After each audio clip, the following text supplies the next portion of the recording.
Hello guys, in this video we will explain what vector. So before that, don't forget to subscribe and like. What is a vector? A vector is a mathematical object that can be represented by an arrow when we do calculation. We denote a vector with the coordinates of its endpoint or the point where the tip of the arrow is. From this point, one might be tempted to think that a vector is defined by its coordinates. However, if I give you a sheet of paper with only a horizontal line and ask you to trace the same vector as the one in figure 1, you can still do it.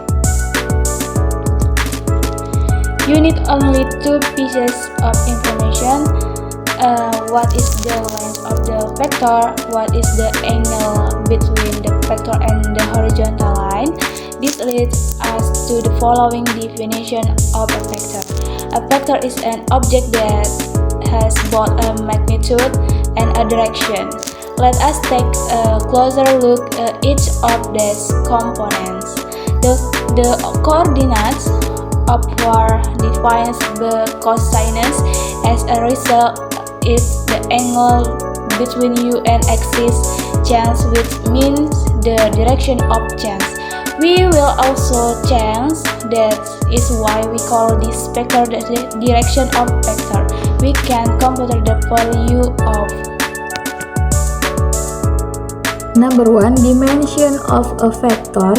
Not the order in which the numbers are with is important.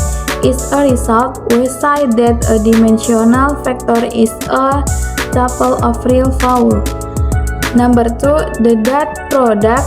The dot product is an operation performed on two vectors that return a number.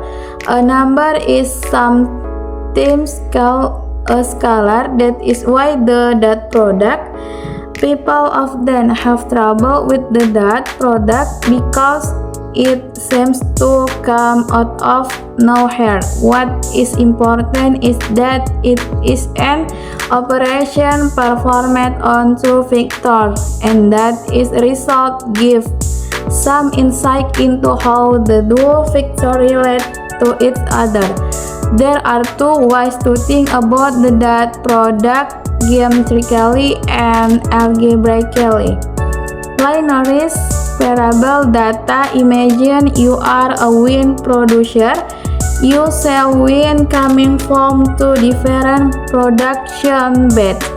Recently, you start to receive complaints from clients who bought an expensive bottle. They claim that their bottle contains the keep-weight. This results in major reputation over your company, and customers stop endorsing your wine.